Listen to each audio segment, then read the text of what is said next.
राम निरंजन जी। कर्म नहीं छोड़ते।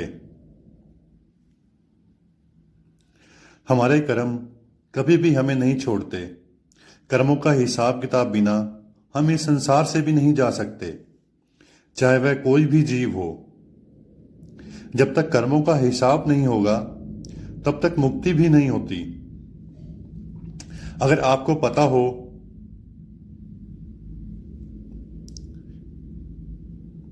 मादा बिच्छू जो होता है उसकी मौत कैसे होती है,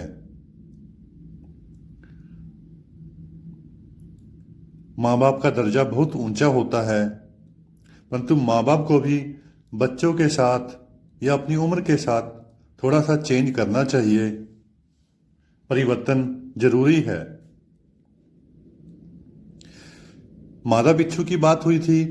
मादा बिच्छू के जब बच्चे होते हैं, जन्म देती है बच्चों को, तब बच्चे पैदा होते ही मां की पीठ पर बैठ जाते हैं और अपनी भूख मिटाने हेतु तुरंत ही अपनी मां के शरीर को ही खाना प्रारंभ कर देते हैं और तब तक खाते रहते हैं जब तक अस्थियां ही शेष ना बचें। वह तड़पती है, कहराती है, पर वह पीछा नहीं छोड़ते। वो धीरे धीरे उसे खाते रहते हैं और कई दिनों तक खाते हैं। यह मौत से भी बदतर पीड़ा सहती है और तड़पते हुए दम तोड़ देती है।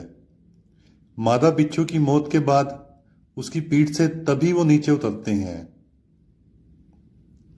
यह जो 84 का चक्र है ना, इसमें ऐसी कई योनियां हैं।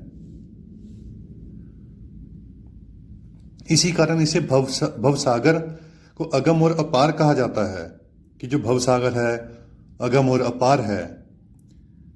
संत मत के मुताबिक यह भी मनुष्य योनियों में किए गए कर्मों के अनुसार ही हैं। ये जो हमें भुगतान करने पड़ते हैं ये हमारे कर्मों के अनुसार ही हैं।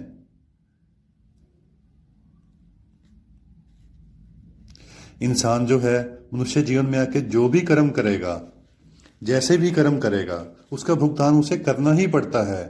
ऐसी असंख्य योनियां हैं जो कर्मों के आधार से ही दुख सुख प्राप्त करती हैं। यह भी तय है कि मनुष्य जन्म बड़ी मुद्दत से मिलता है, बड़ी मुश्किल से मिलता है।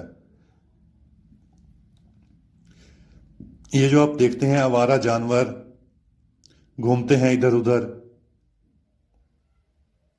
इनमें भी यह भी मनुष्य जीवन प्राप्त हुआ था इनको। मनुष्य जन्म प्राप्त होने के बाद इनमें से कोई डॉक्टर, कोई इंजीनियर, कोई कुछ और कोई कुछ बना। परंतु जब इन्हें कहा जाता था भजन बंदगी करो, भजन बंदगी करो, तो ये हंसकर जवाब देते थे, नहीं अभी समय नहीं है हमारे पास, अभी समय नहीं है, फुर्सत नहीं है, अभी तो काफी उम्र है। ऐसा करते रहे।